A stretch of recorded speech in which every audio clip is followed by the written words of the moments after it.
Bonjour à tous, je vous invite à vous abonner à cette chaîne, à aimer, à partager, à commenter ces vidéos, c'est très important. C'est une manière de nous soutenir. Merci à vous tous. Et le lundi, c'est l'heure de la chronique de Pascal Pointu. Bonjour Pascal Pointu.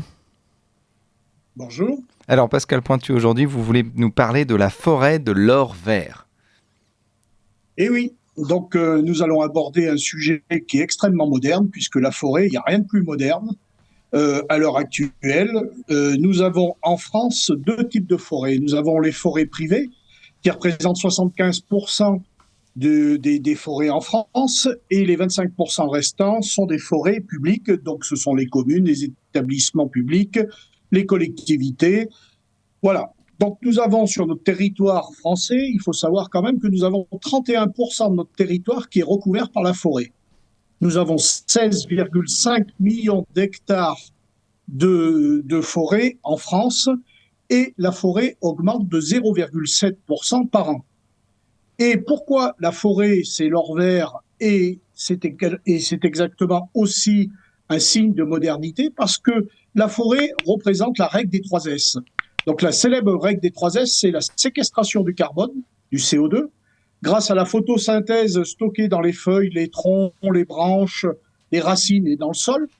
Le stockage du carbone, donc toujours du CO2, qui reste stocké dans les produits après transformation du bois, donc dans les meubles, dans les caisses en bois ou quoi que ce soit. Donc le stockage est effectif. Et le 3e S, c'est la substitution du matériau. Donc la forêt est moderne puisqu'elle se substitue à de nombreux matériaux beaucoup plus énergivores ou à des combustibles non renouvelables. Donc grâce à la forêt, nous avons une réduction du gaz à effet de serre. Ce gaz à effet de serre qui est depuis des années et des années que les écologistes nous dénoncent au quotidien, mais ne parlent jamais de forêt. Parce qu'ils ne connaissent pas la forêt, bien entendu. Et s'ils la connaissaient, ils ne seraient pas écologistes, ils seraient paysans. Voilà. Donc, notre forêt a, depuis 30 ans, a des certifications internationales qui permettent à chacun de nous de savoir, grâce à 2 labels, les PEFC et le FSC, que vous voyez lorsque vous achetez, par exemple, des meubles chez Ikea ou quoi que ce soit.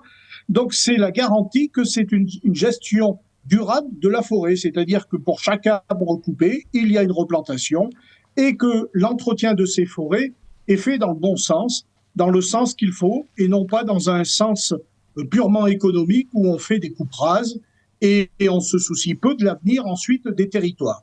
Donc ces 2 labels nous permettent déjà, lorsque vous achetez quelque chose, de savoir que vous avez fait un acte de contribution à un bon entretien de la forêt. Et ça vaut pour toute l'Union européenne. Alors derrière la forêt française, où nous avons 7 essences principales, le chêne, le hêtre, le châtaignier, ce que l'on appelle des feuillus. Et de l'autre côté, nous avons le pin maritime, le pin sylvestre, l'épicéa et le sapin, ce que nous appelons le résineux. Donc 65% des feuillus composent 82% des arbres en France.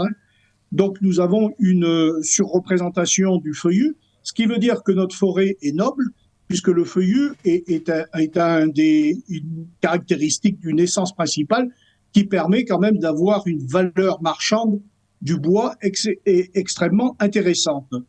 Ensuite, comme pour chez moi, par exemple, le territoire d'Ambert, Livradois-Forez, c'est 57% de la forêt.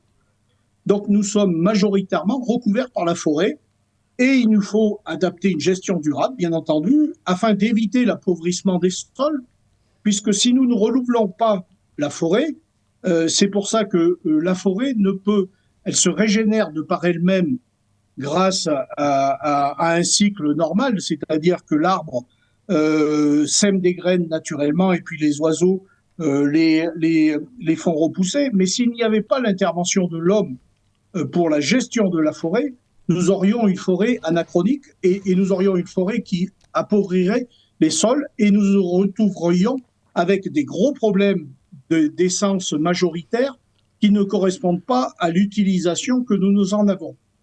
Mais il faut savoir aussi que la forêt est extrêmement moderne aussi pour l'humain, puisque au sein de la forêt, nous avons les parcs de tourisme, les acrobranches, nous avons aussi la pêche, la chasse, la promenade, bien entendu, la récolte des champignons. Alors, la récolte des champignons, il faut savoir que lorsque nous sommes là, nous sommes en pleine période de la récolte de la girole jaune, il faut quand même être reconnaissant de la nature et ne pas en faire un commerce. Malheureusement, certains en font un peu un gros commerce et il faut s'astreindre à ramasser un panier par jour, c'est ce que la loi nous dit. Voilà. Donc la forêt est aussi un débouché, bien entendu, économique. Nous avons 3 débouchés pour la filière bois. Nous avons la filière bois énergie, la filière bois construction et la filière bois emballage. Alors ces filières se portent très bien puisque nous avons à l'heure actuelle le bûcheronnage et le débardage. Vous savez ce que c'est que le débardage? Non, mais vous allez me dire.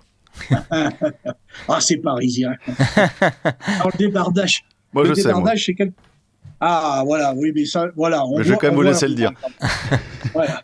Le débardage, cher Valentin, c'est ce qui vient après la coupe, c'est-à-dire c'est l'entreprise ou la personne qui sort les bois de la coupe, qui les traîne et qui les met en bordure de parcelle afin qu'ils soient évacués par les grumiers.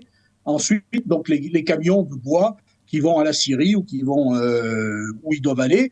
Et donc le débardage et le bûcheronnage sont les 2 métiers principaux au sein de la forêt. Et ces métiers-là sont particulièrement bien payés, même si c'est difficile, et recrutent énormément. Et nous avons donc devant nous avons une filière qui peut très très bien travailler et qui peut offrir un métier d'avenir pour des ruraux, pour des jeunes ruraux. Maintenant, il faut savoir que le biotope... Pascal Pointu, je vous laisse conclure là-dessus. Oui. Alors dites-nous. Donc il faut absolument que nous puissions favoriser ce biotope, ce lieu de vie défini par les caractéristiques physiques et chimiques, en y assemblant la biocénose, c'est-à-dire la flore, la faune et les fonges, c'est-à-dire les champignons, et la biocénose et le biotope, c'est ce que l'on appelle un écosystème. Et pour cet écosystème, il faut favoriser la forêt. Merci Pascal Pointu, on se retrouve la semaine prochaine pour une autre chronique. Voilà. Merci à vous.